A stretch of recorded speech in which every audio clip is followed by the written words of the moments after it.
Hi, everyone, and welcome back to another episode of The Progressive Bitcoiner. I'm your host, Trey Walsh, and today we have on the show Lisa Hough and Dom Bay.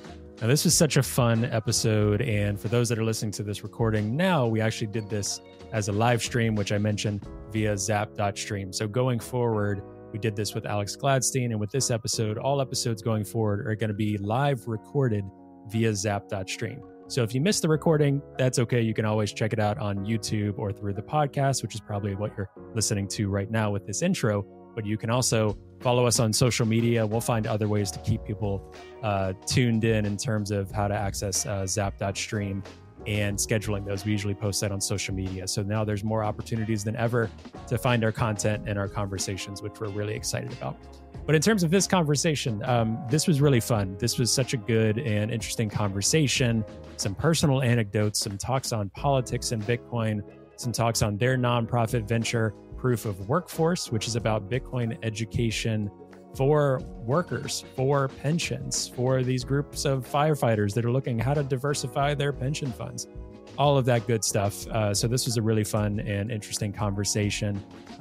We talked about financial surveillance and some of the different laws and proposals that are going on recently with that. And we talked about how Bitcoin is changing things and how Bitcoin can be a solution to a lot of our world's problems, and including pension funds, including environmental concerns and things like that progressives really, really care about. So thank you so much, Lisa and Dom, for coming on the episode and for constantly being willing to chat and go to different places with conversations. And please follow along with them in their work as well, which is in the show notes.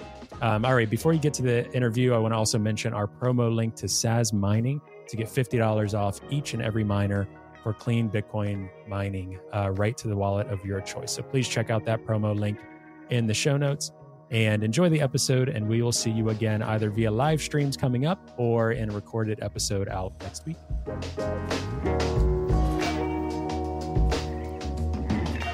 All right, Dom, Lisa, welcome to the Progressive Bitcoiner. How are you both doing? Amazingly well, Trey. Thanks for having us. Absolutely. Thanks, Trey. Excited to be on. Yeah, me too. And I feel like we have a lot to discuss within about an hour or so that we'll run here. So much. I can't keep up with Bitcoin news at all anymore. And for those listening to the recording after the fact, you're missing out on the live stream right now. We've got a live stream going over on zap.stream that we'll keep talking about, which is accessible to anyone. And for those watching the stream, thanks for being here. And feel free to leave comments as we're going. But this episode will basically, recording-wise, drop in a couple of weeks. So I'm not sure what will change in a couple of weeks of the things we're talking about. Maybe not too much, but it's hard to keep up with Bitcoin news these days. And I think it's a product of number go up. It's a product of political tightening. It's a product of so many things. But before we jump into all of that, why don't we start with some introductions? I think most people will know. I think most people might be familiar with you, Lisa, and then some more people are getting to know you, Dom, I think, with a lot of your work. But why don't we start with you, Lisa? Just a little bit about what you do, your background.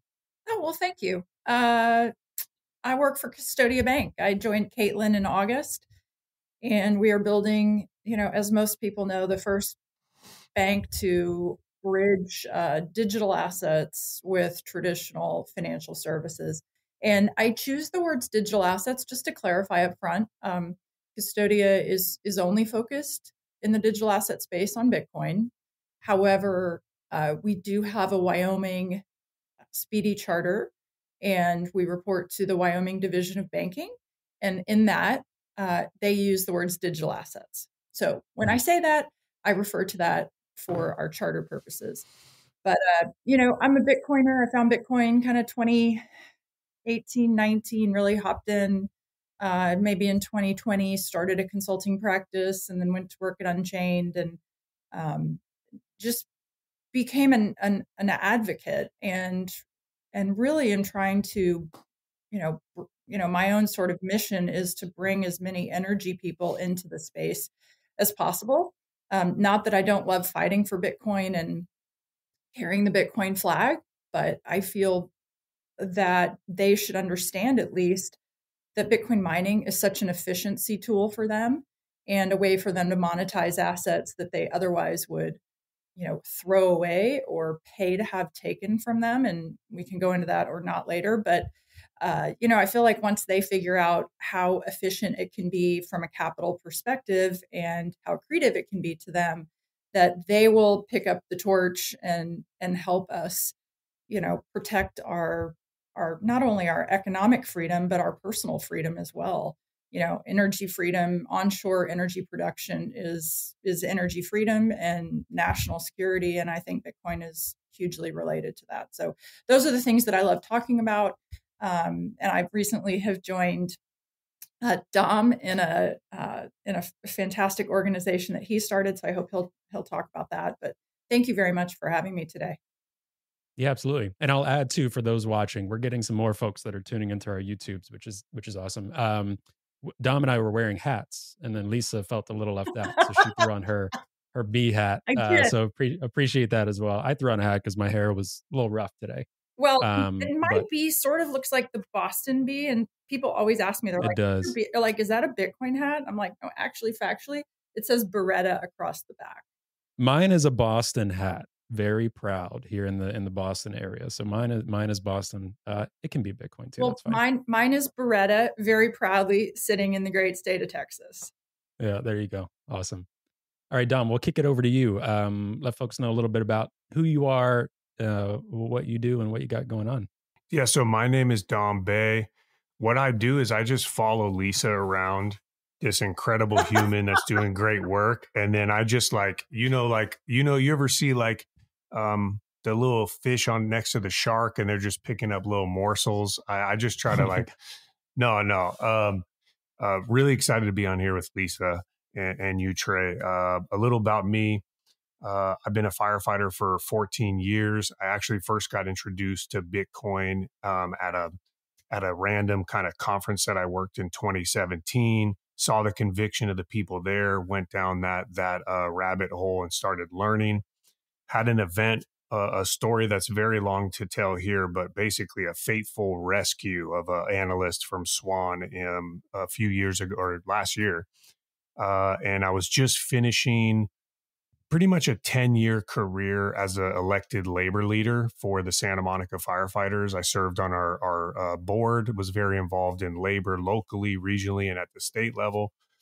And I served as the president of the firefighters union. I was finishing that very intense decade of service, looking forward to enjoy the last year of my 30s as a non-elected labor person. And I was like, where does Bitcoin and labor kind of intersect? And as I started exploring that, writing about it, I found that there were a lot of intersections, both as a value system and as Bitcoin being a tool for workers. And I wanted to help workers find this amazing thing that I found. And so started doing more work in that, eventually led to me forming a nonprofit called Proof of Workforce. And our mission is very simple. We believe there's a Bitcoiner in every organization, group, workforce group, and we just want to provide them with the tools to bring Bitcoin to their group, their union, and help with the education-based adoption.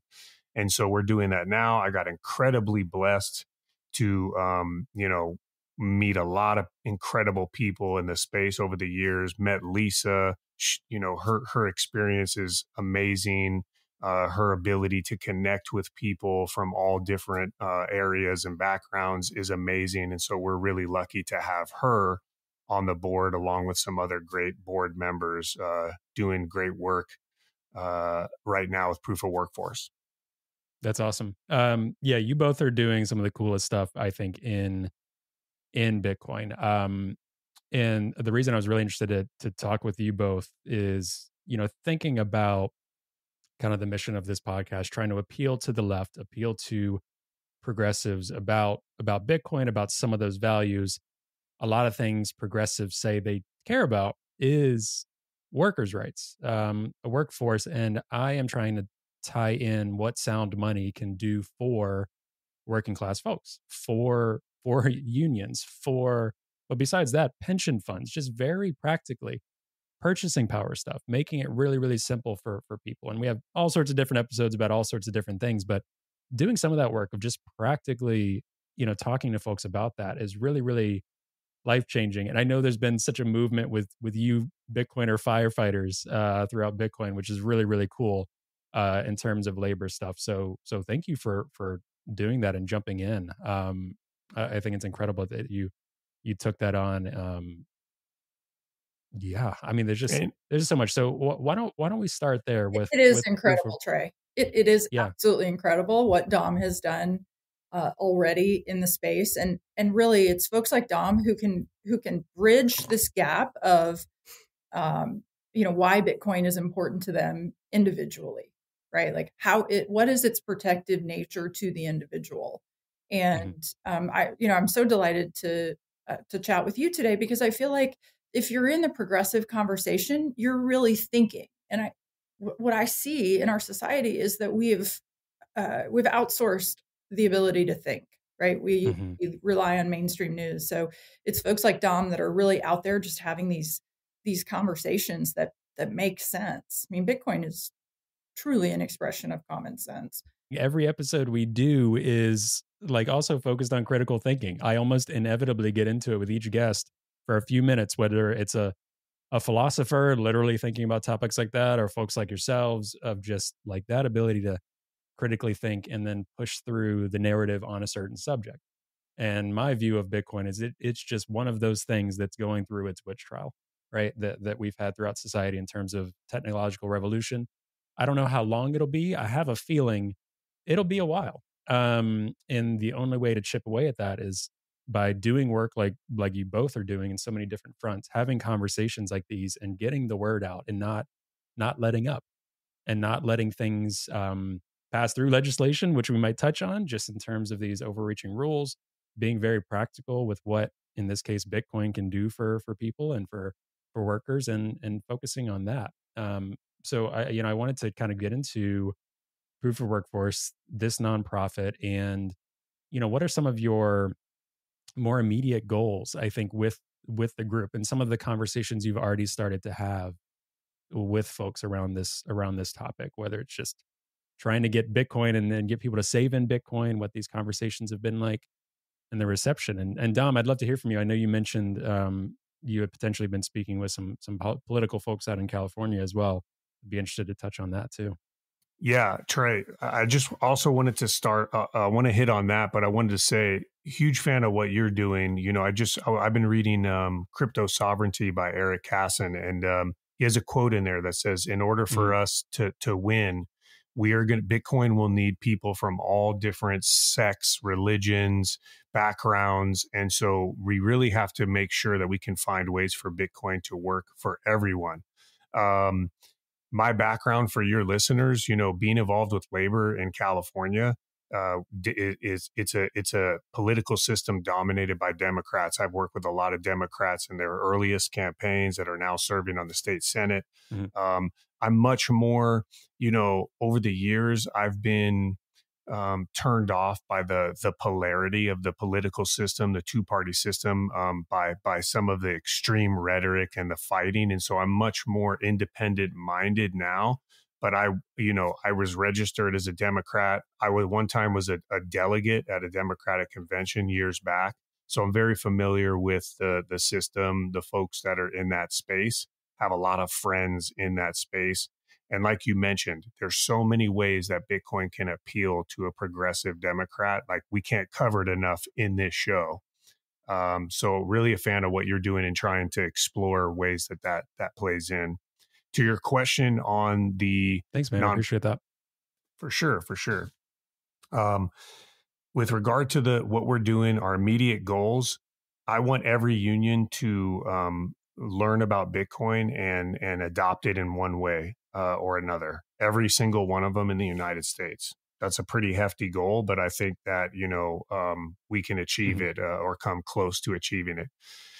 I'm working with a few unions right now that are very close to following the lead of what the Santa Monica firefighters did. And they're very, very, very close. I don't want to jinx anything, but don't be surprised to see news coming out soon of the second, third, and fourth unions to officially hold Bitcoin and set up educational committees. So that's in the works right now. Like, we're very much a result oriented nonprofit, and we want to get these groups on board to learn about Bitcoin. So additionally, I just got back from El Salvador, and I was there at the same time as a group of elected folks from the state Senate. There's a lot of barriers, I feel like, sometimes on the Democratic side to Bitcoin. A lot of it maybe depending on the media's unfavorable coverage at times of Bitcoin. And there's a lot of fear and kind of distancing, but there's progress being made. And of course, partially because of the work you're doing to kind of break down those walls and show Bitcoin has so much to offer, whether it's renewable energy, whether it's pension reform.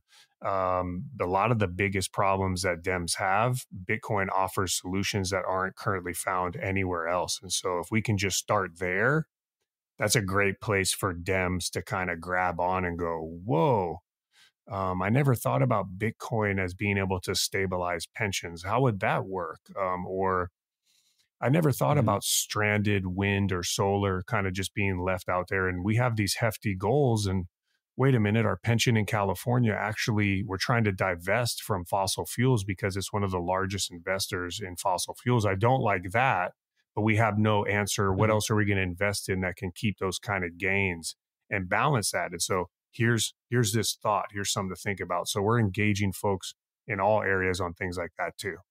Dom, Trey, can I ask a quick question? I'm curious how your trip to El Salvador got started, Dom, because you were down there with some real heavy hitters on the policy front and some people that, again, can carry the flag forward. How did that all start?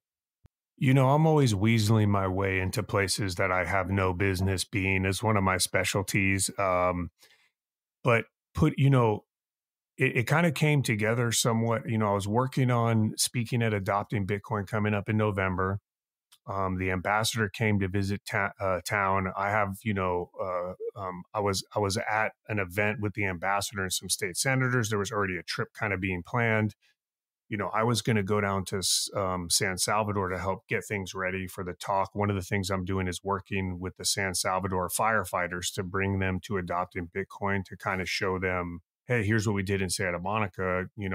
Here's any learning lessons if you guys are interested. And Dom, you had Milena Mayorga come to California? I didn't do that. She was already coming to California. I just was I was at an event that she was at.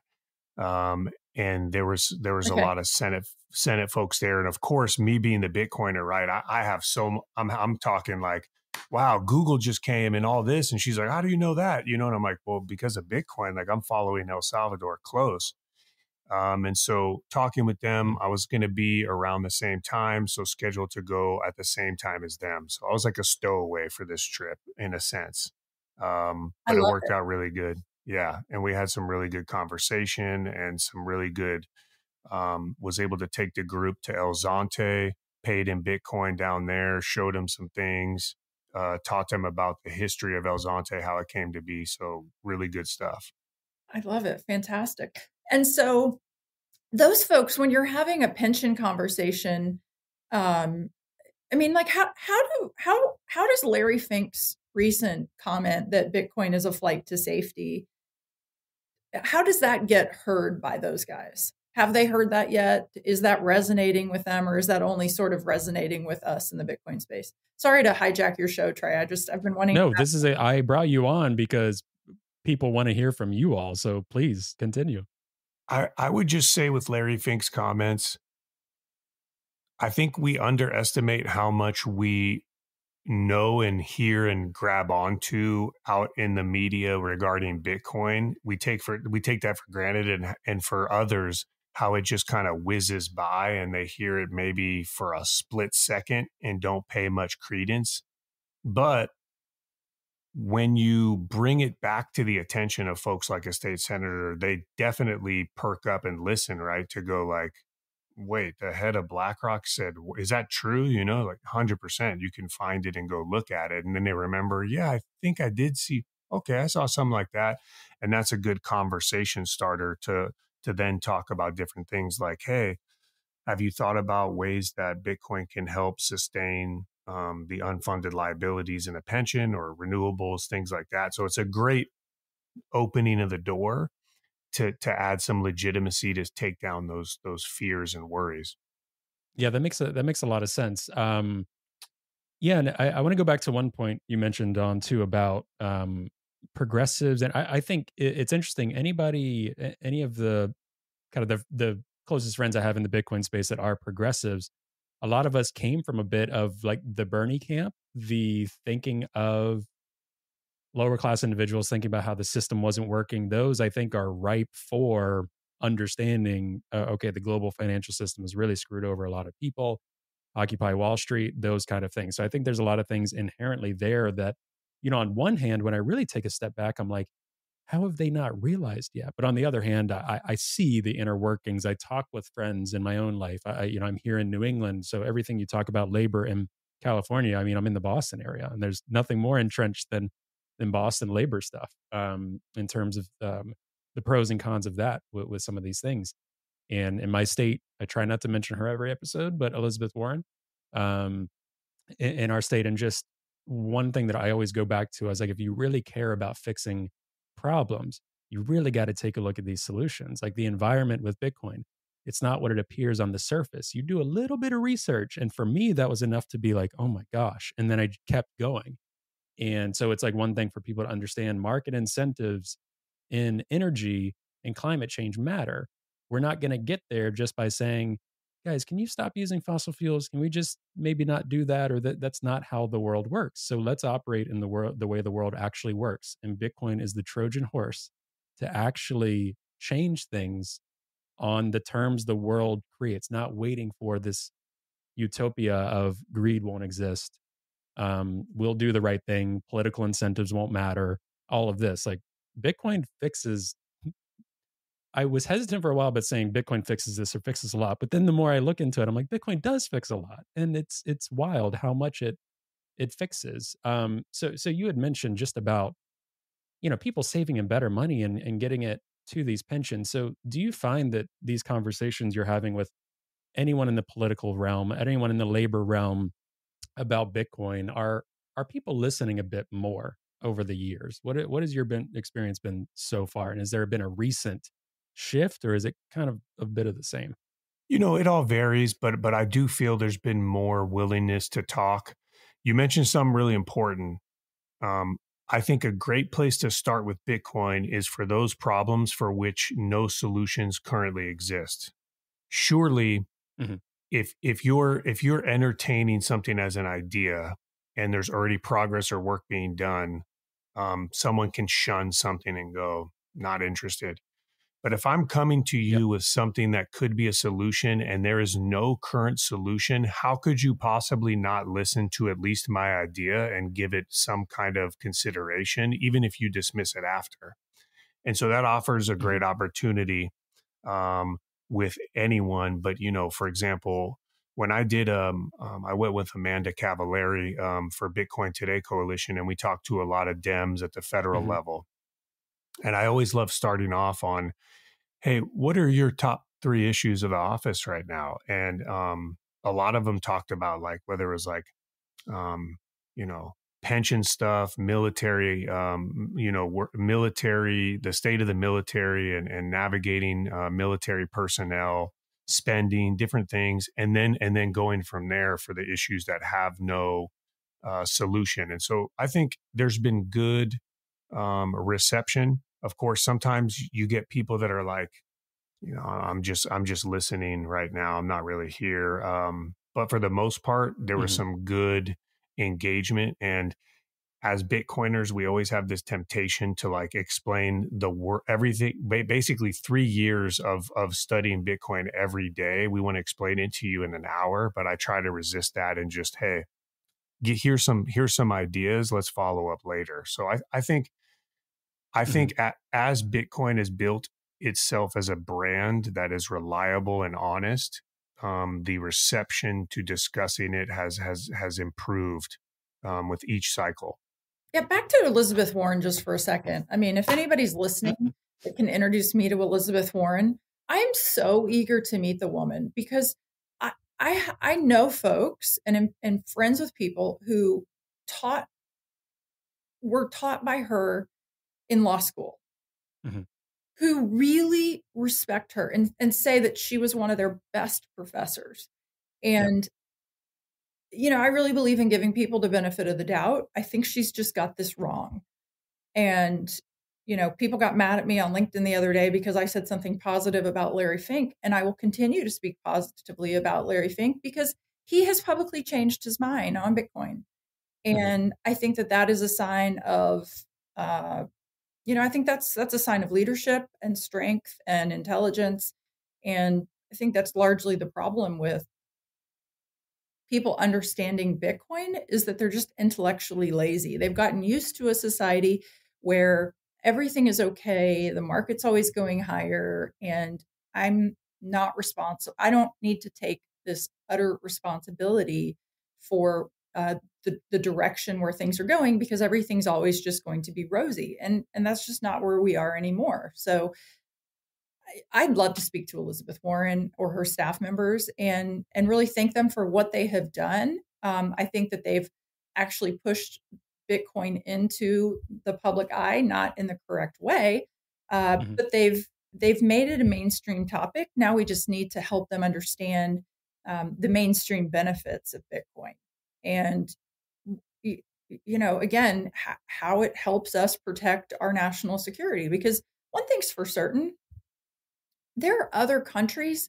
who are adopting Bitcoin, and there are Bitcoin mining companies that are hatching, very successful joint ventures with sovereign, wealth funds and sovereign states to mine Bitcoin, and those guys are frankly, they're going to win, right? Those tiny little countries that are energy rich are going to wind up being even richer while we, spiral down the drain of sitting on our high horse and saying that Bitcoin is for terrorists. So, I actively want to have these discussions with people that are very public about, hating Bitcoin or it's for terrorists or it helps you promote X or Y, because they already have the public attention. If we can just get them to see the light. Anyway, sorry. That's, I think, Lisa, part I of had a what you were question saying. for you. Yeah. What do you think, as not if, but when places that adopt Bitcoin exceed the renewable goals set by places like California, how do you think, and Trey too, what do you think progressives will say then, right? When they go, wait a minute, California, the fourth largest economy in the world, set these hefty goals. And you're telling me that a country like El Salvador has exceeded the goals that we set for renewables, and one of the ways they did it was by using Bitcoin. What then will be the response of progressive Dems to their elected leaders looking at that and looking at what's been going on? I'm going to rely on the greed of people to take this in the right direction and realize that the use of renewables in El Salvador or other places around the world in order to mine Bitcoin and then create, real value for their economy, both in the nature of jobs, but also as a pristine asset that they can hold on their, in their treasury. I'm going to rely on the greed that all humans have and all governments have, that we all want to be, we all, would like to accumulate wealth. And I think that Bitcoin is actively a solution for us for national security. I think that us mining Bitcoin, holding it on our treasury, I think when communities like El Salvador and others can, create these circular economies that are based on Bitcoin, it's going to be irresistible to other folks, right? Because you begin to see people really lifting themselves out of economic distress. And then you see places like California, where, again, people have this romanticized notion of what California looks like in the ocean and prosperity and the American dream and all the driving around in a convertible. But really, the reality of California right now is not dissimilar to Detroit, where you've got, businesses that have failed and stores that are shuttered and streets that are empty, and the homeless population is increasing. I mean, we need to stop with the romanticized narratives of what America is and face the fact of what America is today. We're not what we were when we came out of World War II. How are we going to fix it? And the only way to do that is to support activity that supports the free and honest capital markets, not a manipulated, not a manipulated monetary policy that kicks the can further down the road, so to speak, to solve our problems. Yeah, and I would add to that too. There's so many different points I could say to what you had said, Dom, what both of you just said. But one thing that's hard for me is when you're starting a conversation and you're not even speaking about the same planet, kind of what Lisa was alluding to about the same world. So one thing that I learned, because before coming into Bitcoin, like I have a sociology background, I mentioned progressive policies. I worked in nonprofits my whole career, which I continue to do. And so much of that ties to my work in Bitcoin. And that's a conversation for another time about trying to tie this world to my nonprofit, director and grant writing and things like that. But one thing I'd say about some progressives, let's just say on the energy front or California, even just getting someone from the left who's entrenched in that, or even let's say an activist, a climate activist, which I would consider myself, and have kind of transitioned my way of viewing that coming into Bitcoin about, well, what's actually going to get us to those goals at the end of the day?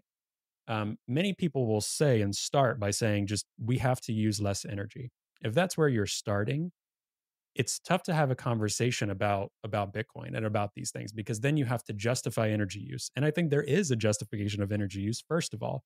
But once you go down this rabbit hole of Bitcoin uses any energy at all, if people are starting saying, well, it's just silly, it's just this crypto bro thing, as I used to think before getting into it. So I get that. That's where some people are starting. Even in the Elizabeth Warren camp, these staffers, that group, I don't know intimately, but from perception, I would say their perception is Bitcoin is this silly thing that shouldn't exist. Our best way to help people, as Lisa alluded to, like her camp for a long time was focused on helping people. I think since the 2008 financial crisis, something has gone downhill in that camp. We're just not talking in the same planet. Like they don't see Bitcoin as useful or worthy of existing. So for me, it's tough to have conversations when that's the starting point. Well, Trey, I have to hop in because I mean, Yeah. I don't want everybody to like shut this off and you to lose your whole audience, but No. like, I'm an energy maximalist. I'm not going to Yeah. justify my usage of energy, nor do I think anyone should. And the entire Bitcoin is, it uses too much energy. I would ask people, when this is over, go walk around your house and tell me on an individual level, just you, not your family, not your kids, not your whomever else you live with, how many things do you have plugged into the wall? And I will say for myself, I did it the other day in my tiny little apartment that I live in. I had like 17 electronic devices plugged in. I had 3 pair of like Apple iPods, and I have 2 iPads and 6 computers. No joke, 6 computers and 3 keyboards, and like You're boiling the oceans, Lisa. I am. I'm effing boiling the oceans by me using technology. It's also allowing me to do work, which, I believe is very meaningful. It is gives me purpose. So maybe it's not meaningful for anybody else, but it fills me with purpose. And I feel like I know factually that there are women who have bought Bitcoin and feel financially secure, even though they're in a relationship, maybe married, maybe not. I won't dox anybody, but they feel financially secure because they understand Bitcoin, and it's the first financial tool that they've ever felt like they can hold to protect themselves. So, my needing to plug in 17 devices, I probably don't need to, but we do these things and we don't think about it. Yet those same, people call me a zealot in Bitcoin, but like these same climate zealots will say, you should use less energy. Like that is the dumbest argument. No one is for burning the planet. No one is for burning the planet. No one wants to get sick because we have emitted methane into the atmosphere or any of that kind of crap. Like, no one is for that. Let's agree that we are not, no one wants that. But in order to push a society forward, we must use energy. And you know, the California narrative, I will call it, not to pick on California because I love California, but it is incongruent with what's actually happening around the world. So we can signal in the United States that, and I will just say, in Texas, I was absolutely horrified the other day. I had to go to an event way out the I-10 highway, and I got off at this exit to do a U-turn to where the event was. And there was like 3 city blocks that were empty. There's a new development. And it said on the sign, like on this fence line, Houston net zero by 2030. Now, I was like, for folks that know Houston, I was at I-10 in the Beltway, which is 2 miles from where every major energy company is headquartered. Like, I was horrified. I'm like, who the hell wrote this stupid billboard here? Like, this is antithetical to democracy. And by the way, like, you've got China building 1 coal plant a week. So if they have the world's largest population and they're improving their standard of living like we did at the turn of the century, in the early 1900s, right? We electrified houses for the first time, electrified houses and businesses for the first time. There are people who are just now getting electricity all over the world for the first time. Several thanks to Bitcoin mining, by the way, in Africa.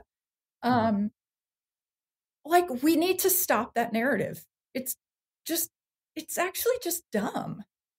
It's like, it's a non-productive conversation. Let's figure out, how can we best use energy? What is the best use of energy? The best use of energy is anything that protects humans, period. Anything that, is productive and gives us security, health, well-being is a good use of energy, in my humble energy maximalist opinion. And I'll add to, and Dom, and I'm gonna kick it over to you, see any of your thoughts from what Lisa just said. I want to say too, there's so many different things, and this podcast just talks about so many things, and what we're trying to do talks about so many things, and we will for a very long time, because we're still a very long way from being able to have these conversations, or Lisa, you being able to say one of those things. I'm not triggered because I'm a progressive Bitcoiner and understand these things, but underestimating, someone might hear that and be like, what? Like, use all the energy, this and that. And I think the one thing that I'm very critical of the right on a lot that I talk about on here, especially right politicians that have gotten involved in such a clown show of just politics and just cultural warfare and all of these things that have been happening for so long, and the left does it too. It's not helping anyone. So I'm like removing myself. And a lot of my progressive friends are folks that probably would align more with what Occupy Wall Street was trying to do. Some of the tenets that Bernie said, so take away the policy angles, which I think some are kind of flawed and broken with some of the ways, but actually the issue of, why are we going to wars all the time? Why are the poor getting poorer? Like, just these basic tenets. There's still a lot of people there that I think are ripe for Bitcoin that we just need to approach. But one thing I'll say is that the left has lost a lot of its argument on freedom, which is really disappointing to me. That's not a talking point for them. It's like a talking point for the right, like free speech and things. A lot of Democrats or the left they hear free speech. It's almost like a right-wing slogan now. And that really pisses me off. It really upsets me. And it's why I've written content for Bitcoin Magazine on this topic. I've written and focused on like Nostr enabling free speech, because I'm like, I'm not going to let the left or the right politicize freedom or free speech or those tenets of what we hold dear in the US and what we're trying to hold dear across the globe for people that really need it. So again, back to your point of, we should be able to use energy, and we in the United States, at least worldwide would be ideal, should not have to justify what is this energy use. And we shouldn't have to justify why we are using Bitcoin, how we are using Bitcoin, and the energy used to it. Because the market incentives, we can talk about all of that. It's the most renewable industry on the planet. like Bitcoin, like today. It is. There's so much data to support that, and it's continuing in that way because of market incentives. So for anyone on the left to talk about energy consumption and talk about these things, starting with, well, we're going to dictate what you can and can't plug in, that's totalitarian in my mind. That's not the type of progressive or anything that I am interested in. So if people are triggered by that listening to this show, I want them to take a step back and think about freedom and disassociate that word freedom from politics. Just think it would be nice if everyone could be as free as possible to do as they wish and not harm others. That's where I'm at, but it's controversial for some reason. Well, Dom, I'm going to let you go, but I just wanted to say, I mean, I've never really understood the left, the right conversation. I've always really tuned in on the fact that why do we fight each other, right? Let's look for similarities among us. And I would think that all of us want to have individual rights. We want our kids to be safe. We want to be able to buy food and have shelter. I mean, just like, let's go back to what it is just to be human. We don't need to divide ourselves politically. And I guess what always pops into my mind is when 9/11 happened, I was living in Washington, D.C. I worked for PG&E, their unregulated trading desk was based in Bethesda, Maryland. So, and for people that don't know, I traded natural gas. So the day that 9/11 happened, I got to the office and on my screen was like my instant message from the night before. And it was a message from one of my brokers, which I will never forget. And he had said, something like, hey, I guess you've already left for the night. Hope you have a good night. Talk to you in the morning, whatever. It's this really touching sort of like, he was just a nice guy, New Yorker, married. I was good friends with his wife. Anyway, when I came to work the next day and saw that message that was still on my instant messenger and then picked up the phone to call him, and then 9/11 is happening, right? Like he was in the tower. He was in the North Tower. He worked for Cantor. The whole world in that moment, I mean, Washington, D.C., right? The epicenter of the right and the left. It effing didn't matter what party you identified with for about the next 2 weeks, at least, maybe a month, maybe longer. Everyone was friends in Washington. Everyone stood outside in their front yards. Everyone flew American flags on their cars when they drove down the highway, right? Like that moment in time united us.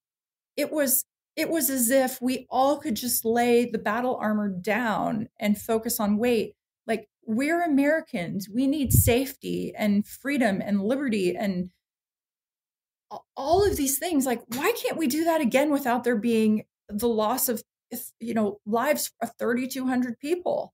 Like, let's remember that. Like, what is at stake here? Sorry, Dom. Now you've like got me on, or I'm like could rant on this topic forever because I just feel like all of the discussion around right, left, and this and that, it's like a distraction from what is going to be actually the steps that take us forward. Well, I was going to say, not only is it a distraction, it's a great fundraising tool, right? You can shatter political fundraising records by creating impassioned division. It's the most successful tool possible. So you read my mind. I was going to say it's to keep politicians in power and it's effective fundraising. That's exactly what I was going to say.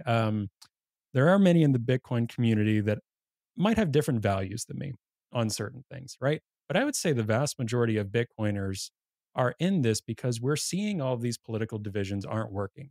We're seeing that people's lives are not getting better. They're getting worse in 2023. Like, look at where we are compared to where we probably should be, just on so many different levels.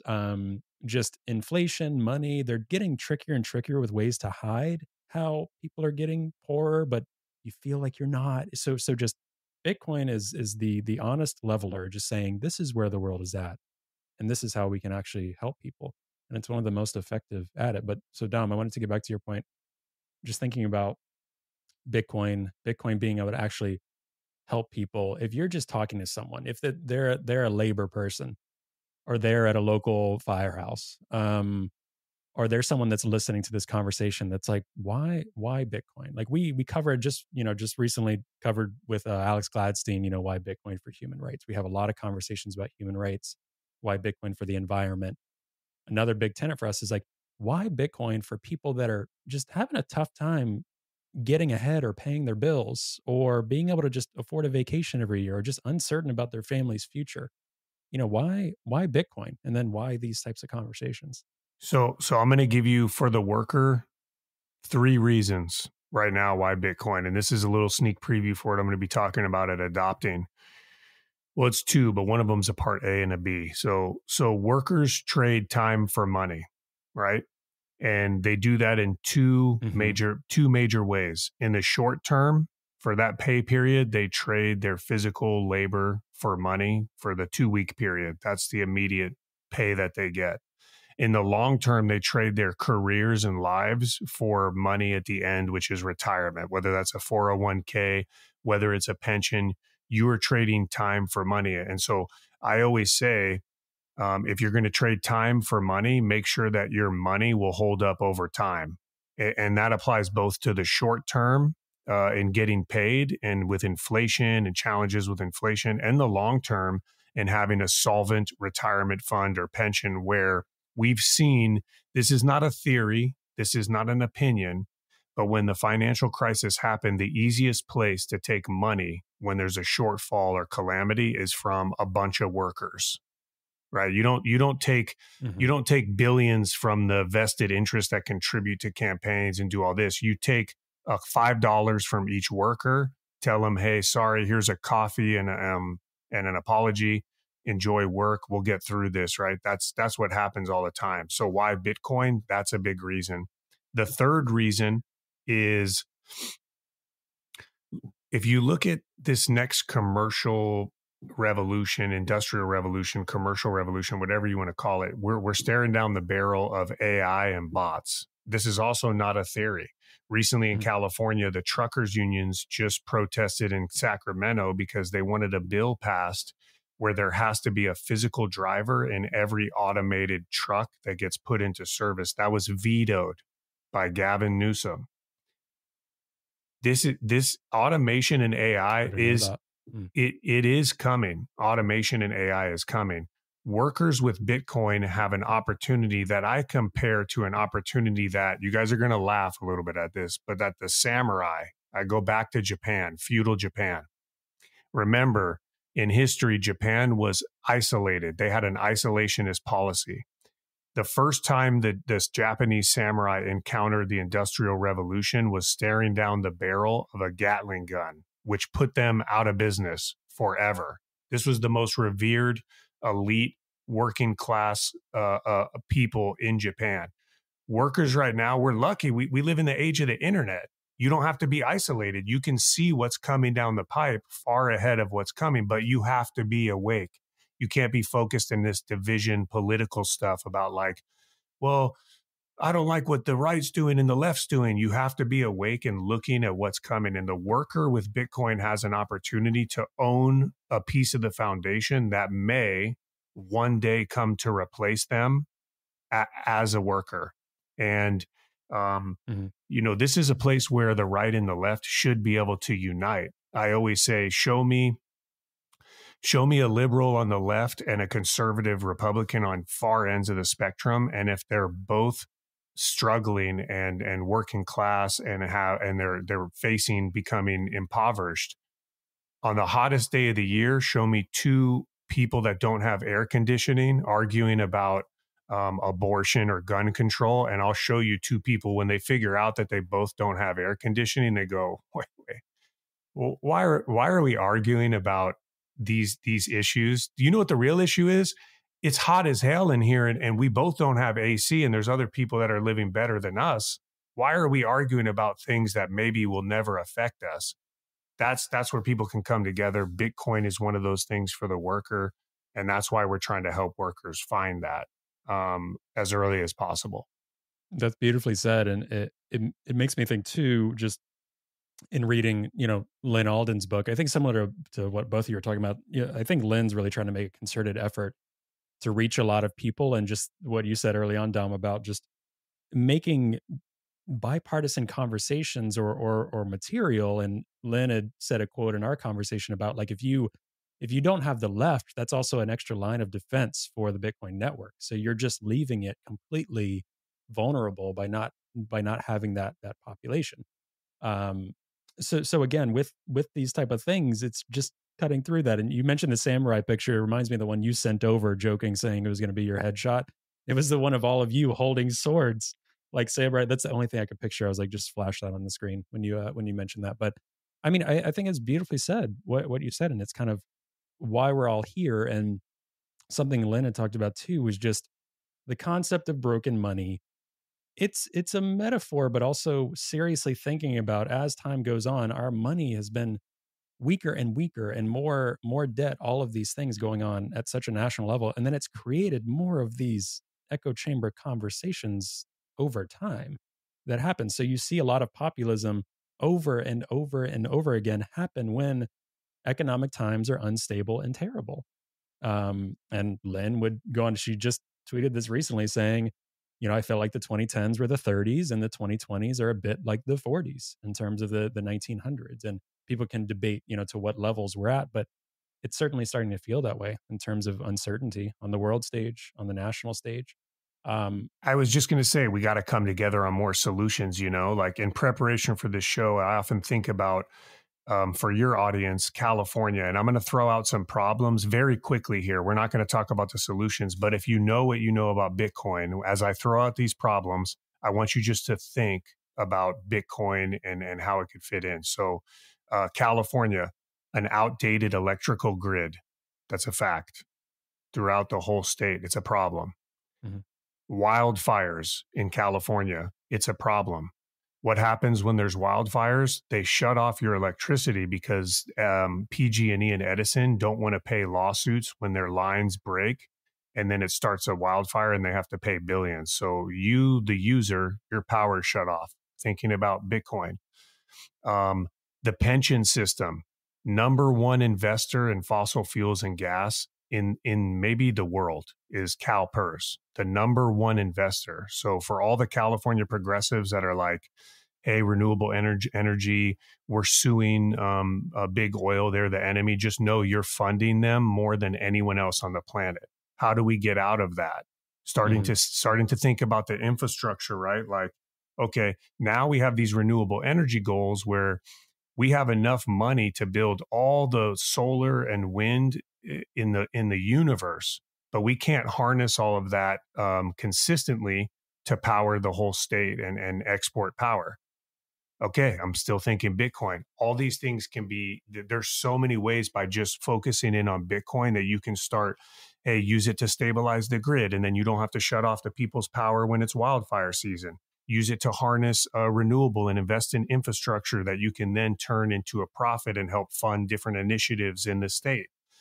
Start divesting out of CalPERS slowly into something like Bitcoin infrastructure that's solving all these issues, right? Like it comes together. We focus on this, and there should be unity in that, not any division. Even if you don't agree, like with certain values, like it's a net positive for everyone. Dom, what kind of conversations do you think are taking place right now between BlackRock or these other, multi-trillion-dollar asset managers and CalPERS or other organizations similar to CalPERS? What's the marketing look like going financial institution to pensions right now? Yeah, a lot of that, will depend on the history. A lot of people don't realize that CalPERS filed a lawsuit against BlackRock in the early 2000s for blowing $500 million on a real estate deal. I don't know what the relationship there is specifically. There's always history there, but I'm sure BlackRock will approach the pension and say, hey, we have this ETF if it gets approved, and like you guys will be missing an easy opportunity to, get in a good position with this ETF. Whether they're open enough to see it, I'm not sure. I wish that CalPERS will learn about the fundamentals of Bitcoin and how it can relate to infrastructure. And, before that happens, even though we don't have much time, or even after it happens, still learn about that. So I'm sure the conversations are going to happen. I'll be really interested to see which institutions jump onto a Bitcoin spot ETF. But the conversations, I'm sure they're being had. I'm sure they'll send people to the pensions, both in Massachusetts, Trey, where you're at, in California, and they'll say, "Look, we have this product. We have a way for you to benefit from Bitcoin." I hope they'll take that a step further, though, and look to things like infrastructure, quality education for the state constituents, and things like that, rather than just kind of put in just a little money as an asset and go, "All right, we still don't want to learn about this thing." Right. But I would say to you that by making an investment in Bitcoin in the ETF, right, which then buys physical Bitcoin, you actually are supporting infrastructure, because what you're doing is you're allowing mining operators and those providers with potentially higher price Bitcoin, which allows them to create a profitable business unit. And I think one of the problems in the Bitcoin mining space with regard to the capital markets is that because there's a lack of forward price curves, so there's an inability for a traditional investor to predict based on a forward price curve what their return might look like. They're just shying away from doing it. But I think, the more dollars that pour into Bitcoin, the more companies that will, be built and survive within the ecosystem. And then that will allow for, these specialized aspects of the capital markets to be created and to be supported, much in the way that other commodity derivatives, were created, and why derivatives are so important in the energy markets. So I do think one supports the other. I do think if you make an investment directly into an ETF that buys physical Bitcoin, that you are supporting the ecosystem without having to pick a winner specifically and, an infrastructure, without having to go, oh, well, let's investigate this whole ecosystem. We're going to choose this one. Out of 500, we'll choose this one. If you just own physical Bitcoin, you really have optionality on every project that is ongoing. For sure. Absolutely. And it sends such a strong signal to to all other aspects, like, hey, this is okay, right? Which should undo, hopefully, a ton of misinformed media attacks on Bitcoin, which has formed the opinion of so many people that we know and care about, who have kind of put up a wall to hearing some of the better sides and the real value of Bitcoin. So 100%, Lisa, that's very based. Yeah, and I'd say that's one of the ways we're going to win. I mean, just funds in general and the market in general is so psychological, like all of this. Just in general, just in investment and everything. And then so psychological are these perceptions. And one of the ways that I've found, like, it starts with, like, think about, like Lisa was mentioning her friend group, and Dom, your friend group. It starts with all of us thinking of our friend groups. Like for me, I had a friend recently who was like, "Hey, tell me more about that, like, crypto podcast thing you're doing." And I was like, "Ooh, where do I start?" So it's Bitcoin. And then I talked for like an hour while we were walking around and stuff. And the human rights angle, like, nailed it for him. Other people, it's the environment. Just, they've never had people like, please, if you're listening, you're probably into Bitcoin. You're probably one of those niche progressive Bitcoiners that's very progressive, very Bitcoiner. Remember that a lot of people just haven't even heard even an ounce of, oh, Bitcoin isn't just this article or just funding this terrorist group and boiling the oceans. Like, here's a human rights story. Here's an environmental story. Here's this pension fund story, whatever it is. Like, do not underestimate that most people in the US and around the world have not heard those stories yet about Bitcoin. Like, we're so early. Right. But yes, 100%. And I have found that the human rights angle is so effective with reaching, kind of my, women sort of in midlife, right? Like they really relate to the story of Farida or Yumi Park, right? When they hear those. But also people relate to me when I tell them why I got into Bitcoin. Yeah. I had gotten divorced, was looking for ways to invest, what I took from the divorce. And, fear is a huge motivator. I was hugely fearful that, divorcing a very successful man, that I was going to, be a 65-year-old woman and live under a bridge. And I say that with 100% seriousness. Like I couldn't eat, weighed 20 pounds less than I do today, like just was full of fear and stress around my own financial stability, my own view of what my financial future looked like. And, I started to investigate all sorts of investment opportunities and then just basically decided, look, I don't want to be a stock picker. I don't want to be an equity analyst. I don't want to be a financial engineer and have to go back and get an MBA. Like none of that is interesting to me. I want to go plant dahlias in my garden, and I love to cook, and I love having my friends over, and I love to read. And, so how can I just support myself without having to understand every financial tool in the universe? And when you just really understand how plain Bitcoin is, right at the heart of it, it's just plain. It just is the most secure asset, pristine asset, scarce asset that exists. You can't choose anything more scarce. We know that scarcity drives value.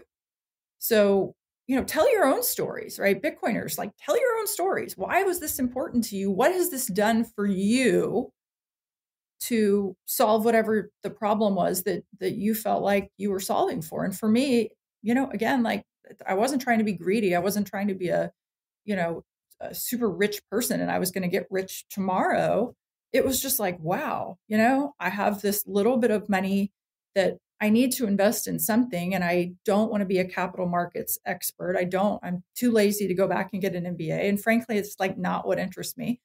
I do thoroughly understand that scarcity drives value. I'm going to buy some Bitcoin. Like I tell people, have just been in an event for the last 24 hours with 25 women who are my age. Like I told that story, it resonated with every single person. And like the group that I was with is a very wealthy group of people, but it resonated, right? We all have fears. Lisa under a bridge. Lisa under a bridge, that's an impossibility that could just never, the world would end if that happened. So you should have known better that that was impossible. I want to just kind of go off of Lisa, what you were saying in that when when we had the picture of those swords, we visited Schwarzenegger's office. Sorry to all the progressives, but I know Schwarzenegger gets love as a bipartisan guy. So he's, That's what that office was. Okay. Yeah. So there's an institute that he does for public policy in California out of USC. I've been trying to crack that code for a while. Bitcoin is a space that not only benefits from women in the space, but it is actually going to be our salvation, because Lisa came through and Mags and Lynn, who's another friend of ours, and they came in and it was just like, we got to talk about Bitcoin at the Institute. And it's from their perspective and way of kind of like connecting. And so we need it so bad. And I know there used to be a tilt of balance and more men in the space, but we need more women in the space, like trailblazing, building, and helping to show other people the way that are non-Bitcoiners. So it's such an important aspect of Bitcoin for sure. Not wanting to pivot, Trey, you mentioned human rights, and I know we were going to talk about FinCEN, and I don't know the time-wise, but human rights is an obvious segue to FinCEN and people not being a tool of like how they're supposed to feel or not, and looking at really when things like FinCEN come up, how will it affect human rights and people's ability? So I don't know if we want to touch on that. Yeah, we ended up, the conversation went in great places. So I don't know how much time we have to touch on that. We've been sharing a lot of information. I know Bitcoin Policy Institute is going to publish some pieces on FinCEN. There's a lot of work that I've been doing, chatting with behind the scenes with people to get the word out about this. But we can chat maybe for 5 minutes about it if you want to just touch on it for folks. I'm going to speak with Dennis Porter soon about it. So there's a lot of conversations. I've been really thrilled to see the response from really intelligent Bitcoiners and beyond, the response to this in a really smart, intelligent way, not like joke hate mail to politicians, like really well thought out responses to why this is an insane level of response. Kind of, we were talking about 9/11. It's kind of like that Patriot Act response, right? You're taking a moment of vulnerability and then placating it onto like, okay, here's the Patriot Act. So similar, just for at a 30,000 foot for people listening, just really, really broad financial, just insensitivity and spying and things that we've gotten really, really used to for crypto assets, but it could involve Bitcoin. No one really knows. They just put a lot of language in there that implies like, it makes it seem like if this were to go through, we're not sure anyone can use Bitcoin in all of the ways that people are free to currently with a lot of applications, with Lightning, with so many different use cases. And the best thing you might get out of it is a BlackRock ETF, which is, really, really fighting for the people on that one. But anyway, if you both want to touch on it, I know a lot of people are very concerned about it. I guess one question I'll ask is, do you feel like that concern is well warranted? Do you feel like this is another piece that's coming out, a piece of proposed, it's not even legislation, just kind of action, if you will, issuance from how I understand it? Do you feel like it's overblown, or do you feel like it's like, yeah, we need to fight this one? After reading the 80 pages, I always see these things in the headlines and I go, okay, people freaking out again. Read the text and you get the reality of kind of like which fears are unwarranted. There are some very realistic, tangible concerns that everyone should have reading the 80 pages of the proposed regulation. One misunderstanding is that it tries to, it's less about controlling activity and more about surveillance and the ability of, utilizing the Banking Secrecy Act and the Patriot Act to be able to collect, tap, and surveil information and strip away privacy. That doesn't always necessarily mean someone will do something about it, right? If the government can listen to my phone call, I may still be, they may not care, but it gives the opportunity for abuse if they want to care. And there is something that should be kind of focused on. One area before I kick it to Lisa for your audience, the progressives, is look through that document, and there are ways, there are mentions in the document of negative potential impacts on things that progressives care about. And one of them that's mentioned explicitly in the document is that this could negatively impact remittance payments between people and their families abroad. Now, I know that the Dems care very much about immigration and human rights treatment of immigrants in the country and their families abroad. That's a good place to start, is that if this is going to negatively impact remittance payments through Bitcoin, a very net positive from Bitcoin and the Lightning Network, how do we protect against that? And how do we maintain the protection of people that are just trying to work and send their family money and then not being able to do that because there's a blanket regulatory recommendation to catch massive terrorist groups that might be using Bitcoin at some point to fund, it's the common, like, hey, it's too stressful to catch and locate the bad actor. Let's put a blanket thing to make our job much easier. Then we can look at anyone's conversation, at any time. Yeah. I would encourage people that don't want to read the 80 pages. Preston Pish published an article. I believe it came out this morning. It's in Bitcoin I just saw it before our interview. Yeah. It's fantastic. It's a short read.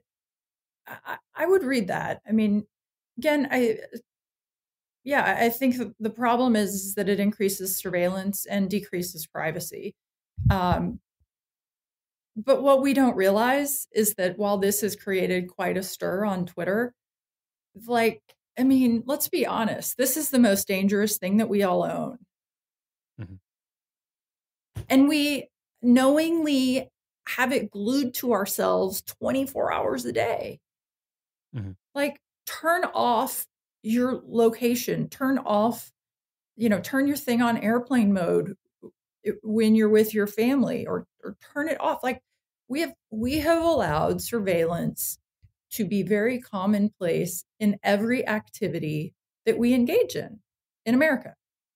We all have smart this and smart that and smart refrigerators and, oh, I can talk to my thermostat. It's like we've stopped thinking. And this maybe is a way for people to like, maybe this is actually good because it forces us to go, wait, let me refocus and go, oh, I really am giving up a lot of my own privacy. And I guess when I see stuff like this, what it reminds me of is my daughter lived in China her junior year of high school. She did a program over there, and she got out of school one day. She and her friends got out of school one day, and they most of her friends rode their bike to and from school. I probably had like the only 17-year-old in the world that doesn't ride a bike. She doesn't. I guess she technically knows how, but she doesn't like bikes. And so she'd take the bus or she'd walk. But one of her friends took the wrong bike. They actually took they were on a college campus. Their high school was on a college campus. And this girl took a Chinese student's bike. Within 30 minutes, the Chinese police were at this American student's family. She was at a host family. At the host family's house, they had identified her with cameras on the streets and like they knew who she was. 30 minutes later, like surveillance already exists in other countries. I guess that's where we're going. We're going to be surveilled. Maybe that's better for crime. I would argue that that's worse for all of us. But perhaps, this discussion, again, we turn the narrative around and we go, you know what? We're really glad that they brought this up. We're really glad that they raised these issues because maybe this highlights for people the danger of, an enforcement society. Enforcement is great. We want safety. I don't think nobody should be against, the use of money safely. I think we can all agree that we don't want to fund terrorists. I mean, I work for a bank.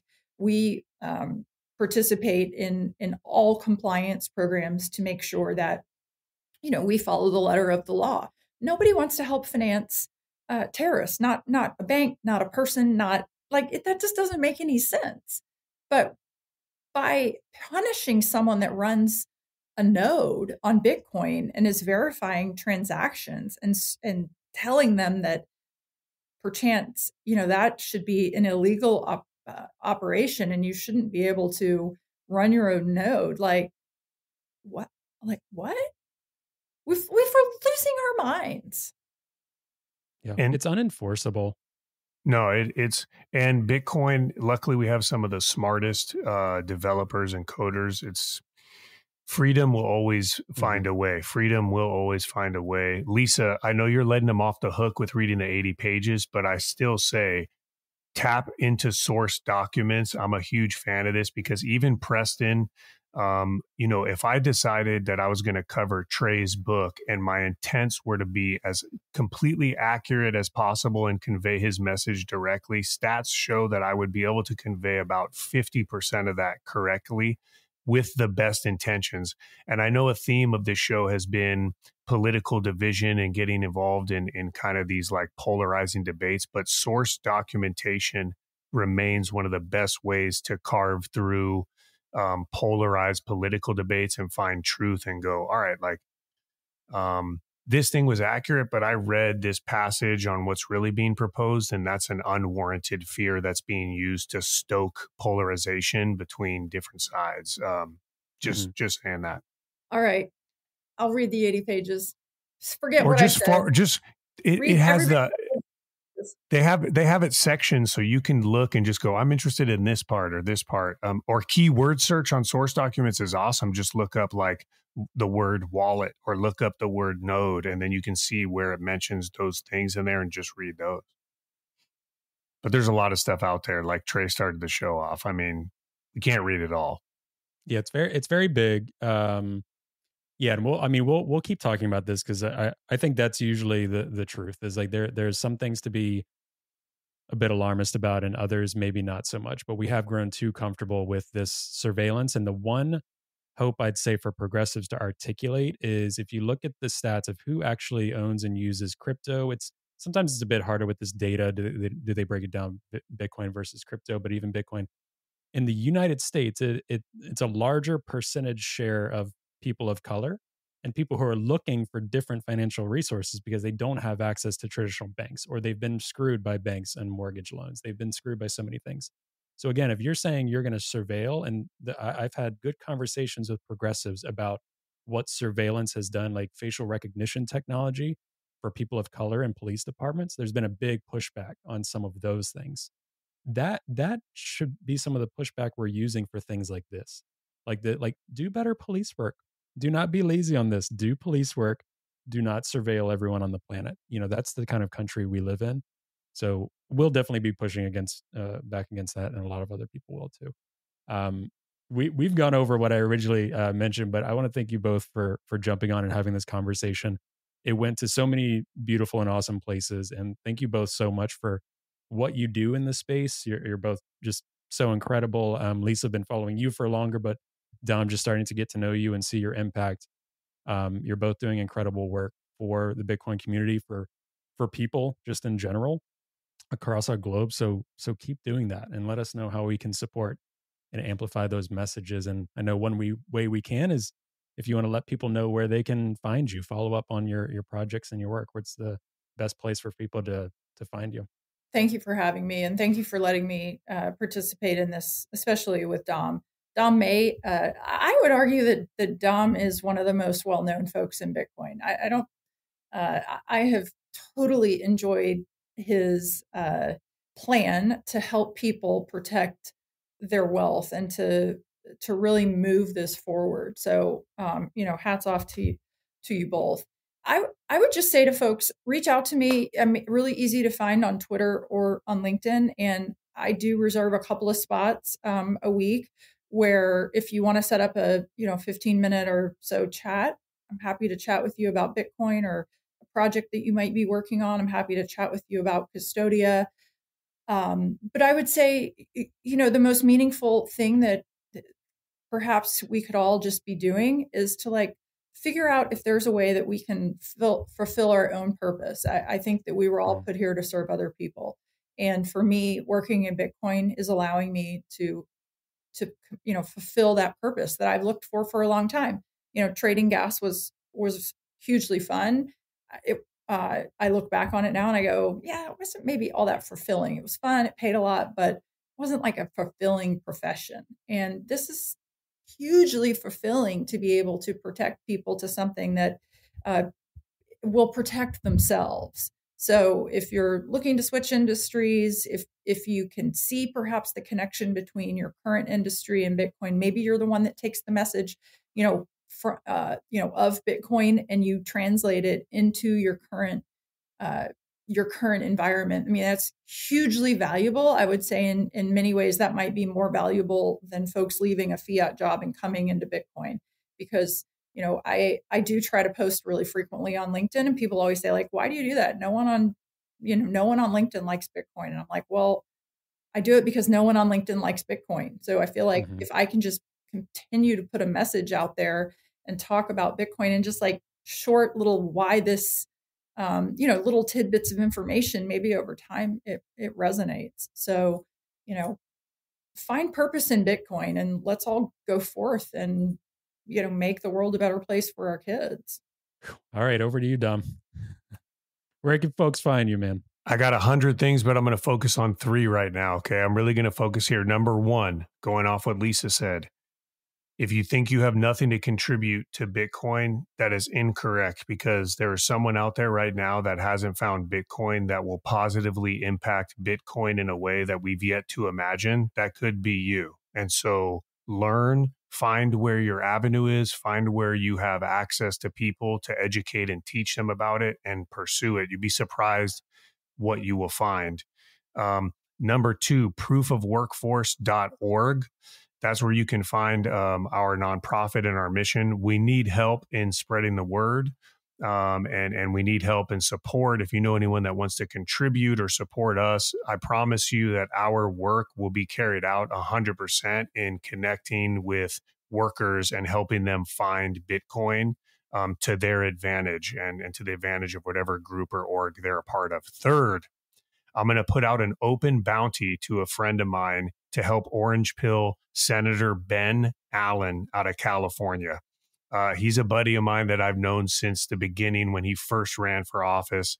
I've been working on orange pilling him. And if there's progressives listening, you have to go get Ben Allen and be like, dude, you got to find Bitcoin. He's getting there. He just, I made him read little excerpts from the book of Satoshi and read the white paper. We will make progress in California. We will make sure that California comes around to seeing the benefits of Bitcoin for the constituents in the state. And, that's it. It's been great coming on. And we'll also get Ben Allen on a space, Trey, one of these days for the progressives, because he is a progressive. I look forward to connecting with you and the mission you're on and all your listeners and supporters. They're doing great work. Yeah, let's do it. We need more politicians on the show. We need more left politicians, for better, for worse. We need to. I know there's a lot of good conversation. I've chatted with the folks at Bitcoin Today Coalition doing awesome stuff. Ro Khanna, I think he's close. I think we're close. Been trying to get in touch with their office and work through that. So one of these days we will. But thank you both so much. This was so much fun. Such a good conversation. And be well. We'll do this again soon. Trey, Lisa, thank you guys. Thanks, Trey.